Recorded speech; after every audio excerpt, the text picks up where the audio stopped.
हमारे साथ आम आदमी पार्टी के कई राज्यों में पर्यवेक्षक की भूमिका में रह चुके और अन्ना आंदोलन से लेके अभी पार्टी में सक्रिय भूमिका में रहे श्री सौरभ कुमार जी हैं हमारे साथ। सौरभ कुमार जी, आम आदमी पार्टी में आपको इतने दिन से आप कार्य कर रहे हैं, तो आप अगर छत्तीसगढ़ की बात करें तो आम आदमी पार्टी में छत्तीसगढ़ में क्या अलग करेगी जो दूसरी पार्टियां हैं, उससे क्या अलग आपका विजन है? देखिए, सबसे पहले मैं अपने दर्शकों को नमस्कार करता हूँ। छत्तीसगढ़ के अंदर में छत्तीसगढ़ गठन का 21 साल से ऊपर, नवंबर में 21 साल हो गया छत्तीसगढ़ गठन का। तो 21 साल से ऊपर छत्तीसगढ़ अलग राज्य को बने हुए हो गए। छत्तीसगढ़ अलग राज्य बनाने के पीछे जो जिन लोगों ने छत्तीसगढ़ राज्य के पुनर्गठन को लेकर के जिन लोगों ने संघर्ष किया, उनका एक विज़न था, एक उद्देश्य था।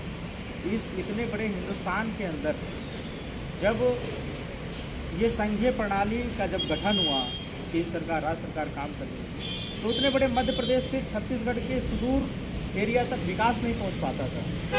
विकास भोपाल से चलती भी नहीं थी। और छत्तीसगढ़ के आप यूँ के भोपाल से सबसे दूर आप बैकुंठपुर, जगदल, ये अंबिकापुर, यहाँ तक तो पहुँचने की बात तो दूर है। तो इसमें विकास पहुँचती नहीं थी। आपकी कोई भूमिका नहीं थी इसमें? तो पहले जो उन्होंने जो उनका उद्देश्य था, उस समय के जो प्रणेता थे, छत्तीसगढ़ निर्माण के जो प्रणेता रहे थे, चाहे चंदूलाल चंद्राकर जी हो या बहुत सारे लोग थे, तो उनकी जो सोच थी, उनकी जो जिस उद्देश्य से उन्होंने छत्तीसगढ़ राज्य की मांग को रखा था, ये आज़ादी से पहले से मांग चल रही थी, उस उद्देश्य की पूर्ति पिछले 21 साल के अंदर नहीं हो पाई। पहले छत्तीसगढ़ राज्य के गठन के बाद पहले कमान अजीत जोगी जी को मिले, तब उन्होंने अपना अलग अलग एक्सक्यूज़ दिया कि नई सरकार आई, हमारे पास चलाने के लिए सचिवालय नहीं है, हमारे पास फंड नहीं दिए गए, बिना पैसे का सरकार चलाने की बात करी गई। जो भी रीज़न रहे, उनकी सरकार जाने के बाद अनवरत 15 साल तक रमन सिंह जी ने भाजपा की सरकार में बतौर मुख्यमंत्री रमन सिंह जी ने भाजपा की सरकार को चलाया 15 साल। 15 साल के अंदर छत्तीसगढ़ के जो जनमानस है, उनके अंदर चेतना नहीं ला पाए वो। विकास की बात तो दूर है। मैं आपको बताऊं, एक दिल्ली देश की राजधानी है और एक छत्तीसगढ़, इस दोनों प्रांत के अंदर, दोनों भारत का हिस्सा है। इस दोनों प्रांत के अंदर लोगों का जो जीवन, रहन सहन, सोच, हर चीज़ में आपको बहुत ज़्यादा अंतर मिलेगा, बहुत ज़्यादा फ्रैक्शन मिलेगा, बहुत ज़्यादा खाई है। इस खाई को पाटने में ना तो रमन सिंह कुछ दिलचस्पी दिखा पाए। उनके समय में खनन माफियाओं का कारोबार बहुत ज़्यादा बढ़ा, अवैध खनन माफियाओं का।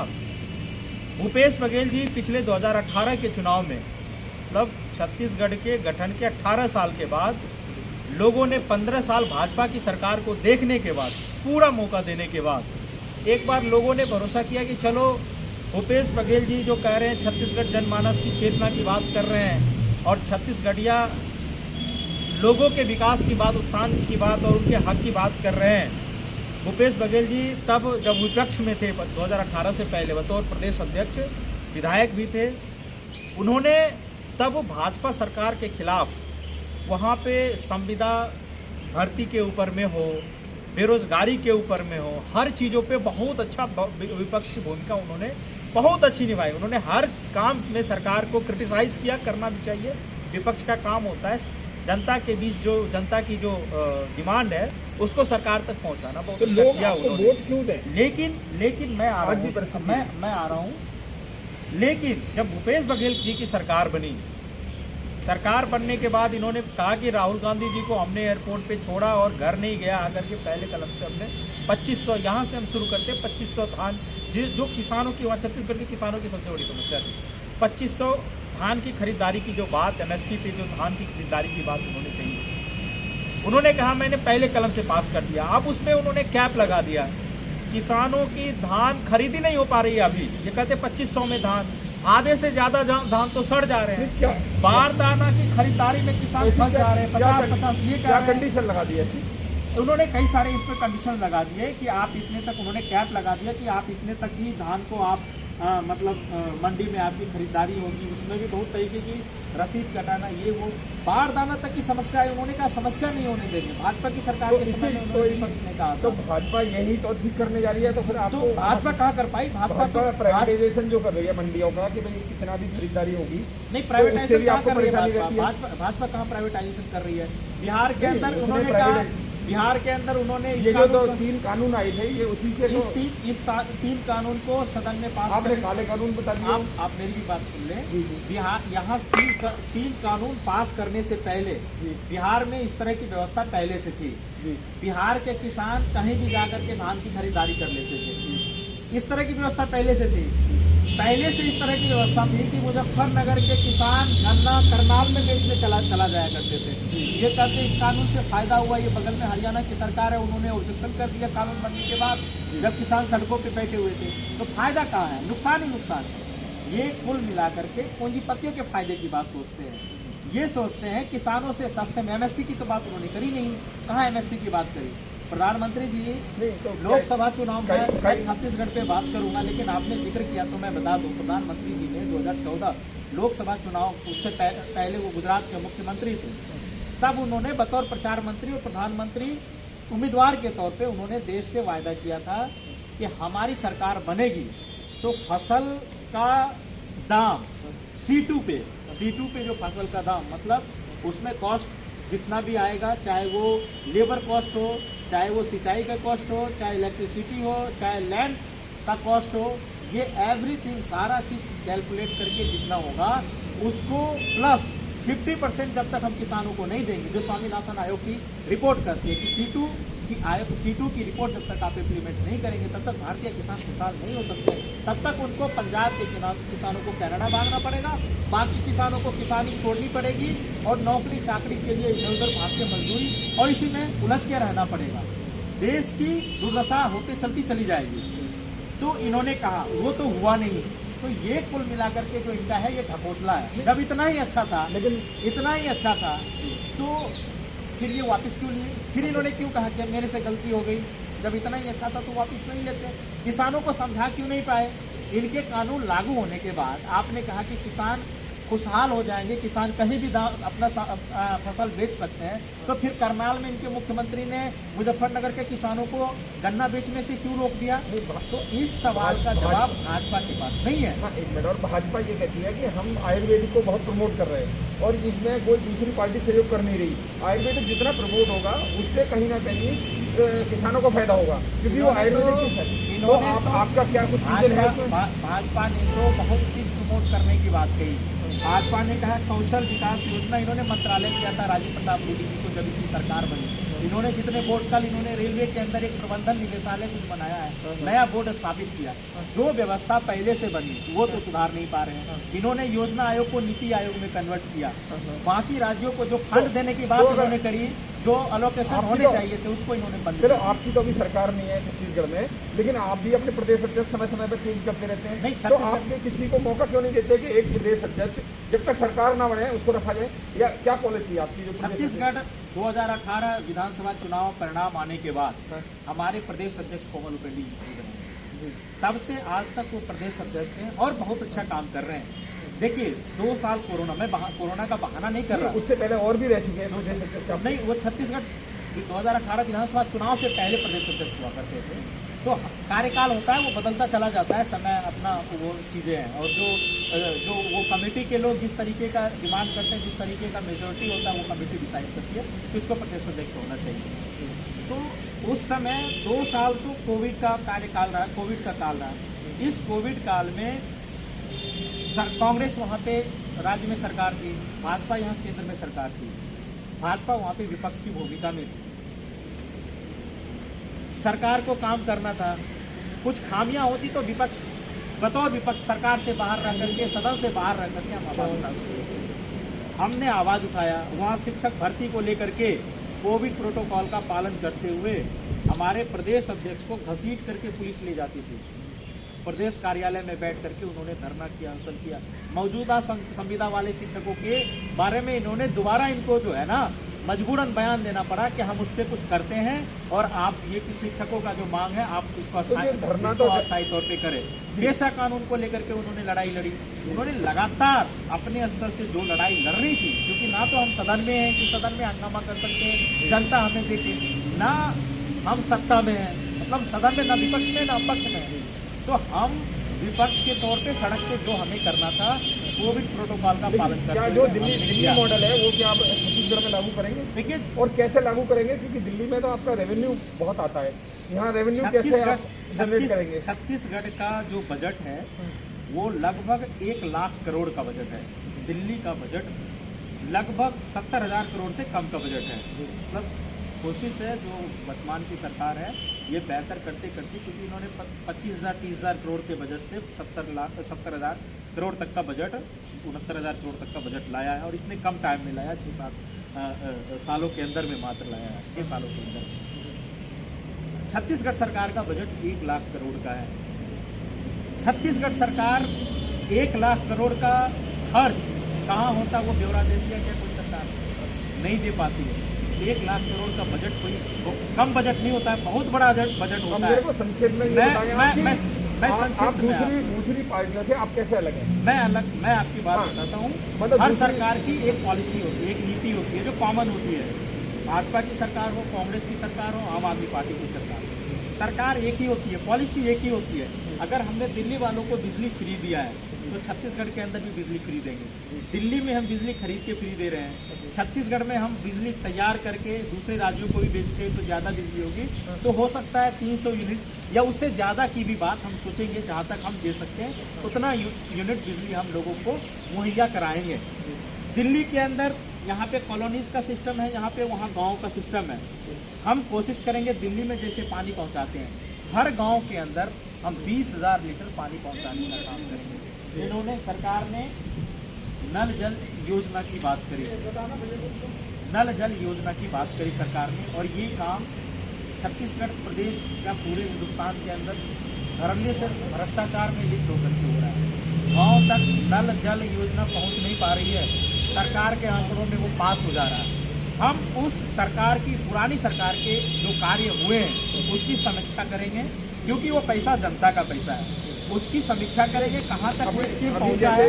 उस स्कीम को ले करके, मतलब हम ऐसा नहीं कि उनके द्वारा बनाए हुए काम को हम खराब कर देंगे, उसकी समीक्षा करते हुए हम 20,000 लीटर तक पहुँचाएंगे। दूसरी बात नहीं, अभी ये बताएं, कई राज्यों में चुनाव हैं, इन चुनावों में हर आम आदमी पार्टी हर राज्य के लिए अलग अलग अपना एजेंडा सेट कर रही है, तो ऐसा क्यों?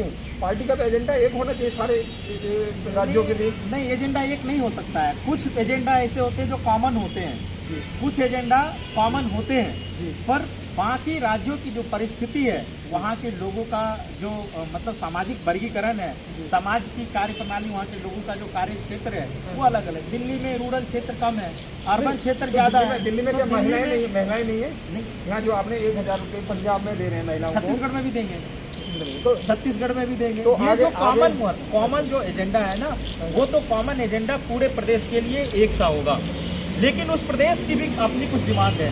छत्तीसगढ़ जनजाति समूह का एक बहुत बड़ा प्रदेश है, जनजाति वर्ग का एक बहुत बड़ा प्रदेश है। इसको माना जाए प्रदेश के अंदर में महिलाओं को आपने यहाँ फ्री बस की सुविधा देके वो 1,000 रुपये का वो छीन लिया है दिल्ली की महिलाओं से। नहीं, दिल्ली के मतलब उनको 1,000 रुपये के लोगों को उनको बस की सुविधा देके, दिल्ली के लोगों को, दिल्ली की महिलाओं को, दिल्ली के बजट के हिसाब, जो बजट का जो पैसा होता है वो जनता का पैसा होता है। सरकार का काम है उस पैसे को किस तरीके से, सही तरीके से जनता के विकास कार्यों में खर्च करना है और उस पैसे को वापस जनता के ऊपर खर्च करना है। तो दिल्ली सरकार ने उस बजट के हिसाब से अपना पैमाना सेट किया कि समाज को अगर बेहतर करना है, आर्थिक स्थिति को संतुलित करना है, लोगों के जीवन स्तर को बेहतर करना है, तो इस पैसे को हम कितना पैसा शिक्षा के मद में कर सकते हैं, कितना पैसा स्वास्थ्य के मद में खर्च कर सकते हैं, कितना पैसा हम ट्रांसपोर्टेशन में कर सकते हैं। तो सरकार ने यहाँ पे किया। महिलाओं की सुरक्षा के लिए कर सकते हैं, CCTV कैमरेज लगाए।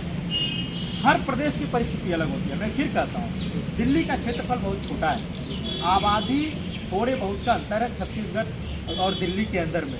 दिल्ली प्रदेश बहुत छोटा है, छत्तीसगढ़ प्रदेश का क्षेत्रफल बहुत बड़ा है। तो आपकी बात तो दिल्ली के हिसाब से अगर हम ये कहें कि हमने यहाँ CCTV लगा दिए, वहाँ भी चप्पे चप्पे पे नहीं वो नहीं हो नहीं सकता। तो आपकी बातों से मोहल्ले ये के हो गया अंदर कि भी जो लगा सकते हैं, गाँव के अंदर लगा 1000 सकते की जो हैं। महिलाओं को जो स्कीम दूसरी जगह दी जा रही है, वो दिल्ली की महिलाओं को कहीं ना कहीं बस के द्वारा दी जा रही है। नहीं कहीं ना कहीं ऐसा हम नहीं कह रहे हैं। जो क्योंकि उससे भी 1000-1500 नहीं, रुपये वहाँ- बचत होती है महिलाओं को, कम से कम 1500 2000। महिलाओं की बचत 2000 की बचत होती है, ये अच्छी बात है। हाँ। लेकिन दूसरे प्रदेश के अंदर में हाँ। हम बस फ्री करने के साथ साथ 1000 दे रहे हैं, अच्छा, बस भी फ्री कर रहे हैं वहाँ पे? बस भी फ्री कर रहे हैं। ओके, अच्छा। तो चूंकि वहाँ पे बस की इस तरीके की संतुलित व्यवस्था नहीं है, इसलिए इस बात को हमने अभी एजेंडा में नहीं रखा है। लेकिन सरकार बनती ही और जब पंजाब ट्रांसपोर्ट का जो सिस्टम अगर सही होगा, सुचारू रूप से चलने लगेगा ट्रांसपोर्टेशन का, तो फिर उसमें महिलाओं के लिए भी बसों को फ्री करेंगे। और ये अच्छी बात है, पब्लिक ट्रांसपोर्ट लोगों को यूज करनी चाहिए, लेकिन यहाँ ये तो अच्छी बात है।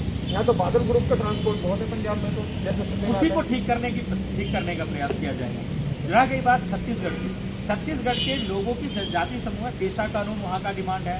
छत्तीसगढ़ के अंदर एक सबसे बड़ी चिंता का विषय है, जिसके बारे में ना तो भाजपा बात करना चाह रही है, ना कांग्रेस बात करना चाह रही है। छत्तीसगढ़ के अंदर पिछले बीते कई सालों में, आप यूँ कह लें कि डेढ़ दशक के अंदर में छत्तीसगढ़ से पलायन बहुत तेजी से बढ़ा है।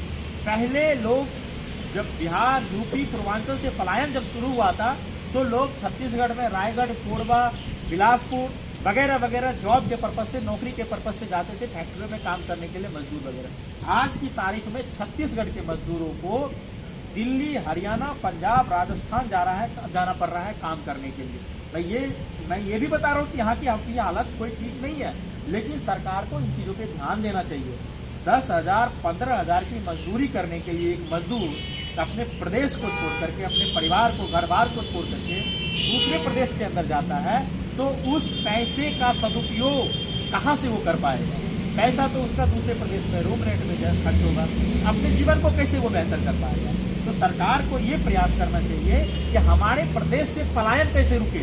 पलायन तो पहले दफे जब पलायन शुरू हुआ था, उसी समय इनको ध्यान देके बंद कर देना चाहिए था, पलायन रोकने का विकल्प निकालना चाहिए। तो ये पलायन रोकने में नाकामयाब हो रहे हैं। पलायन छत्तीसगढ़ की पलायन मतलब जिस तरीके से बिहार के अंदर पलायन एक बहुत बड़ी चलिए, समस्या अब है। एक बेसिक क्वेश्चन पे आते हैं। आपने बहुत अच्छा बताया कि एक बात और कहूँगा, एक रोजगार का सवाल है। हाँ। वो पीछे कई दिनों से रोजगार के ऊपर इन्होंने, अभी कांग्रेस ने वहाँ कहा कि 4.5 लाख रोजगार हम देने की बात कर रहे हैं। अब तक तो इन्होंने कोई रोजगार कुछ दिया नहीं है। शिक्षकों को जिनको अपॉइंट किया है, अब शिक्षकों की ड्यूटी ऐसी कर दी गई है कि राजनांदगांव वाले को ड्यूटी दे दी गई कांकेर, और कांकेर वाले को ड्यूटी दे दी गई जांजगीर, और वो शिक्षक वहाँ पे जाकर के 2,000-5,000 के कमरे लेते हैं रेंट पर। 2 महीने से 6 महीने से उनको वेतनमान नहीं मिलता है, और वेतनमान की हालत भी ठीक तो है। राज्यों की परिस्थिति ऐसी होती है कि वो तो एक स्टेट से दूसरे राज्य, दूसरे जिले में दे सकते हैं, जिले में। हाँ, दूसरे जिले में। हाँ, तो उसमें क्या प्रॉब्लम है? नहीं, उसमें प्रॉब्लम ये है ना कि आप किसी को तनख्वाह देंगे तभी तो वो अपने परिवार को चला पाएगा ना। तनख्वाह तो देने नहीं, 6-6 महीने से आपने शिक्षक से काम ले रखा है, रोजगार दे दिया, बिना श्रम का, बिना मेहनताना का, बिना पैसे का आपने लोगों को काम में फंसा रखा है। तो और दूसरी बात एक बेरोजगारी तो आप जो है उसमें एक ही मुद्दा उठा सकते हैं। आप ये कह सकते हैं कि उनको समय पे उनका मानदेय मिले, समय पे मानदेय भी मिले, लेकिन उनको परमानेंट भी करे। हाँ, लेकिन उनका वो कई सालों से किस जिले में जॉब करते हैं, ये मुझे लगता है ये सरकार के किस जिले में जॉब करते हैं ये कोई मैटर नहीं करता। ये मैटर नहीं करता, लेकिन ये तब मैटर करता है कि आप उनको मेहनताना कितना दे रहे हैं, तब मैटर करता है। आप अपने ज़िले में किसी को 20,000 रुपया देंगे तो 20,000 में वो खाना खाएगा, अपने परिवार का केयर करेगा। जब आप दूसरे ज़िले में उसकी ड्यूटी लगाएंगे तो वो समाज से भी टूटेगा, अपने ज़िले में रहेगा, अपने गांव में रहेगा, तो खेती से, अपने खेत से सब्जी उगा के खा लेगा, तो 1,000-2,000 की उसकी बचत हो गई, रूम रेंट नहीं लगेगा उसको। तो ये जो एक्स्ट्रा खर्च हो रहा है, इसको लेकर के फिर आपको सैलरी बढ़ाना चाहिए, वेतनमान बढ़ाना चाहिए। इसलिए ये सवाल खड़ा होगा कि आप इतने दूरी पे नहीं दे सकते। एक ज़िले के अंदर आप ड्यूटी दीजिए, आसपास में ड्यूटी दीजिए। अगर दूर कर रहे हैं तो उसके लिए कोई उसको फैसिलिटेट कीजिए, तब जाकर के आप। दूसरी बात, एक बेरोजगारी की समस्या है। भूपेश बघेल जी जब सत्ता से बाहर विपक्ष के अंदर थे, तो उन्होंने कहा था छत्तीसगढ़ के अंदर में सिर्फ 19 लाख जो बेरोजगारों का आंकड़ा बताया जा रहा है, रजिस्टर्ड मतलब पंजीकृत बेरोजगार की संख्या जो 19 लाख बताई जा रही है, दरअसल आंकड़ा कुछ और है। वो आंकड़ा 50 लाख के पार है। ये बात भूपेश बघेल जी ने कही थी। इतने छोटे स्टेट में 50 लाख। हाँ, ये बात ये आपके पास कोई आंकड़े हैं क्या इसके? सरकार के पास आंकड़े हैं। सरकार के पास, सरकार तो जब बता ही नहीं रही उतना। सरकार के पास रिकॉर्ड में 19 लाख बेरोजगार हैं। हाँ, तो आप 50 लाख कैसे कह रहे हैं? ये भूपेश बघेल जी का स्टेटमेंट है, ये मैं नहीं बता रहा हूँ, ये भूपेश बघेल जी का स्टेटमेंट है, ये जनता बता रही है और ये एक्चुअल में है। जब आप जनता के बीच हैं, अब सारे बेरोजगारों को रजिस्टर्ड नहीं कर रहे हैं, जो रजिस्टर्ड बेरोजगार है उसको रोजगार नहीं दे रहे हैं। ये बहुत बड़ा मामला है। छत्तीसगढ़ के लोगों को किस तरह से आप रोजगार सृजन हो। छत्तीसगढ़ में एजुकेशन की भी बहुत कमी है, तो जब एजुकेशन नहीं होगी तो रोजगार उनको उसके हिसाब से मिलेगा। तो एजुकेशन पे ध्यान तो सरकार को देना है ना, एजुकेशन पे जनता थोड़ी ना ध्यान देगी। सरकार तो बनाया इसीलिए जाता है कि एजुकेशन पे ध्यान दे। चलिए, पार्टी के बहुत अच्छा आपने सवाल आपसे जो पूछे गए उसके उत्तर दिए। अब एक सामाजिक प्रश्न है आपसे कि जैसे किसी महिला का, किसी लड़की का अगर बलात्कार होता है तो वो समाज के लिए निंदनीय है, नहीं होना चाहिए किसी भी महिला का। लेकिन अगर मानो वो कोई पर्टिकुलर किसी समाज से आती है, किसी समुदाय से आती है, तो लोग उसके समुदाय को जोड़ के क्यों इसमें बोलते हैं? और आपकी पार्टी के लोग भी ऐसा करते हैं, कई जगह देखा गया है। देखिए, एक बात मैं आपको बताता हूँ, जब ये तो निंदनीय है किसी का भी, अगर किसी महिला के साथ दुर्व्यवहार होता है, ये निंदनीय है। शहर के अंदर में एक छोटा सा एग्जांपल देता हूँ, खुदा न खास्ते चलते फिरते सोसाइटी में या कुछ मनचले लोगों ने किसी के ऊपर भद्दी टिप्पणी कर दी, तो वो तो चलो उसमें जाति का मामला नहीं आता है। लेकिन पार्टिकुलर एरिया में भी कई जगह ऐसे नहीं, अगर होते हैं मामले तो गलत बनाए जाते हैं, जो भी है जानकारी के अभाव में। चूंकि मन में आक्रोश होता है तो लोग भीड़ के साथ चले जाते हैं, सिंपैथी लोगों की जुड़ती है। लेकिन पार्टिकुलर एरिया में पार्टिकुलर कास्ट को लेकर के अगर आप उसको ये सोचेंगे कि अगर इसके साथ इसकी बहू बेटियों को हमने प्रताड़ित किया तो ये डर से मेरे खिलाफ नहीं बोलेगा, और ये सोच करके ये इस पार्टिकुलर इस बिरादरी के लोग हैं, तो उसके ऊपर आपकी गलत निगाह, तो बात तो जाति की होगी। फिर तो वहाँ पे बात दलित उत्पीड़न का मामला आएगा, तब वहाँ पे बात जाती। ये तो फैक्ट है। तो फिर आप तो जाति खत्म करने की सोच रहे हैं, तो फिर ये जाति जब आप पार्टिकुलर चीज़ों को लेकर के करेंगे तब तो जाति की तो बात होगी। जाति खत्म करने में तो हम बिल्कुल विश्वास रखते हैं। हाँ, तो फिर जाति को खत्म करने के लिए फिर जाति क्यों लेके आते हैं? जाति व्यवस्था के अंदर देखिए, जाति खत्म करने की बात नहीं, जाति व्यवस्था के अंदर जो एक दुर्व्यवहार है, लोगों के बीच में जो एक फैक्शन है, उन चीज़ों को हम खत्म करना चाहते हैं। लोग आपका कहना है जाति रहेगी, जाति के जाति क्या है कि एक समय के हिसाब से धीरे धीरे ये चीज़ें लोग खुद ब खुद, देखो आज शहर में लोग पढ़ते हैं, हम मतलब व्यक्तिगत मैं निजी रूप से उस आदमी का समर्थक हूँ, उस परिवार का समर्थक हूँ जो अपने बच्चे को इंटरकास्ट मैरिज में कभी रोकते नहीं। मैं उन चीज़ों का मैं फेवर करता हूँ। ऐसे लोग व्यक्तिगत, ये मेरा निजी तौर पे ऐसा मानना है, तो फेवर करना चाहिए। और कास्ट का जो बंधन है, ये जकड़न है, ये इन्हीं चीज़ों से टूटे। आप कर्नाटक का जो मुद्दा भी चल रहा है उस पर कुछ बताना चाहेंगे या फिर? देखिए, भारतीय जनता पार्टी का मुद्दा ही सांप्रदायिकता है, हिंदू मुस्लिम का उनका मुद्दा ही है। प्रधानमंत्री जी यहाँ पे 2014 से 7 साल इन्होंने सरकार चलाया, देश को ये नहीं बताते हैं कि हमने कितना रोजगार सृजित किया, देश को ये नहीं बताते हैं रेलवे कितना मुनाफा में गया, देश को ये नहीं बताते हैं इन्होंने हवाई जहाज कितना मुनाफा में, ये इनका एयरलाइंस कितना मुनाफा में गया। हर चीज़ तो घाटे में जा रहे हैं, उनको बेचते जा रहे हैं। जो चीज़ इनसे नहीं संभल रहा है बेचते जा रहे हैं। एक भर्ती तरीके से नहीं हो पा रही है। आज़ाद भारत में पहली बार CBSE के, आपको याद होगा, CBSE के एग्ज़ाम में पर्चा लीक हो गया। आज तक कभी नहीं हुआ था, जो नहीं हुआ था वो सब इनके रिजल्ट। आज तक उस CBSE बोर्ड के उस महिला वो अधिकारी की आज तक जांच नहीं, जिनको इन्होंने सस्पेंड किया था, पता नहीं कहीं पे भी जिन्होंने ज्वाइन किया, आज तक उस मामले की जांच नहीं होगी। SSC भर्ती हो गया, घोटाला हो गया, UPSC में आपने बवाल करा दिया। इनसे कोई चीज़ संभल नहीं पा रहा है। सरकार एक विजन के साथ चलती है, एक व्यवस्था आपको दिया गया, इतने बड़े मैंडेट ने आपके ऊपर भरोसा कायम किया है, इस भरोसे के ऊपर आपको उतरना चाहिए। समाज अगर खुद सारा कुछ कर लेती तो ये लोकतांत्रिक व्यवस्था में कोई हिस्सेदारी नहीं लेती। तो इतना बड़ा 125 करोड़ की आबादी लोकतांत्रिक व्यवस्था के ऊपर ट्रस्ट करती है, तो सरकार को भी ट्रस्ट करना चाहिए। तो इस मामले में यूपी के अंदर ये चुनाव लड़ रहे हैं, यूपी के लोगों को यूपी में तो जनता इनसे नाराज है। देखिए, मैं ये नहीं कह रहा हूँ कि इसकी सरकार बन रही है, पर जनता इनसे नाराज है, जनता इनके खिलाफ। जनता में कौन क्या है? कोई पर्टिकुलर जनता में हर वर्ग नाराज है। इन्होंने शिक्षक के ऊपर अत्याचार किया, आपको याद होगा पिछले पंचायत चुनाव में, इसी कोविड काल में ये 2000 से ज़्यादा शिक्षकों के मरने का रिकॉर्ड वो आया था। क्या किया उनके परिवार के साथ? इनकी सिंपैथी कहाँ है? 750 किसान बॉर्डर पे मर गए, इनके साथ इनकी सिंपैथी कहाँ गई? 750 किसान मर गए, इनको शर्म नहीं आई? गृह राज्य मंत्री का बेटा टेनी, कल उसको उन्होंने जमानत वो जेल से बाहर कर दिया। क्यों? क्योंकि बेटे के साथ कमिटमेंट था, उनका ईगो हो गया था, ईगो हट हो गया था।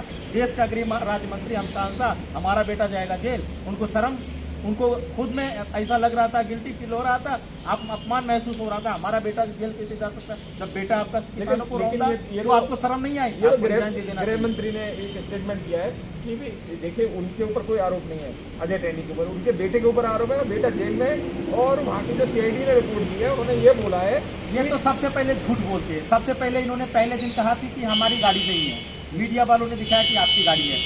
फिर इन्होंने कहा हमारा बेटा नहीं है, फिर मीडिया वालों ने दिखाया कि आपका बेटा है। फिर उन्होंने कहा हमारा बेटा कहाँ है मुझे पता नहीं। फिर इन्होंने कहा नेपाल में है और इनका बेटा यहाँ मिला। सरकार के ऊपर जब प्रेशर बना तो इनके बेटे को वो किया गया। सारे कैबिनेट और सारे लोग या सारा किसान इनका विरोध कर रहा है, इसको बर्खास्त करो। क्या खूबी है टेनी में? क्या विजन है देश को लेकर के? क्या वो देश की सुरक्षा की बात करेंगे? गृह राज्य मंत्री बनाए गए हैं जो एक किसान की सुरक्षा नहीं कर सकते हैं, जो किसान के रोकने वाले को फेवर कर रहे हैं। किस आधार पे उसको जमानत दी गई इतनी जल्दी? इतना बड़ा इशू बना, किस आधार पे जमानत दी गई? कोई जवाब दे सकता है? ये सब उनके कहने के लिए है, सच्चाई की बात है। ये जो सरकार बैठी हुई है, यूपी के अंदर हो चाहे केंद्र के अंदर भाजपा की सरकार बैठी हो, इनका संविधान पे भरोसा नहीं है, इनका कानून पे भरोसा नहीं है, इनका लोकतंत्र पे भरोसा नहीं है।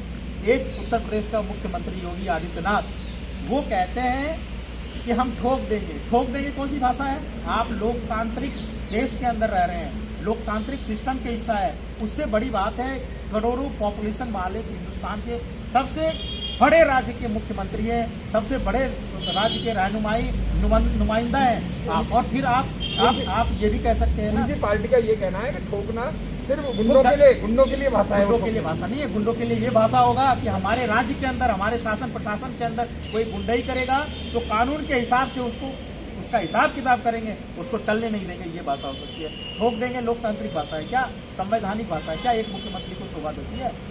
तो उनका तो संविधान पे भरोसा नहीं है। बहुत अच्छा रहा। ये थे हमारे साथ श्री सौरभ कुमार जी, और इन्होंने जो है बहुत अपने बेबाकी से सवालों के जवाब दिए, सारे पार्टी से लेके समाज के स्तर के सारे। धन्यवाद।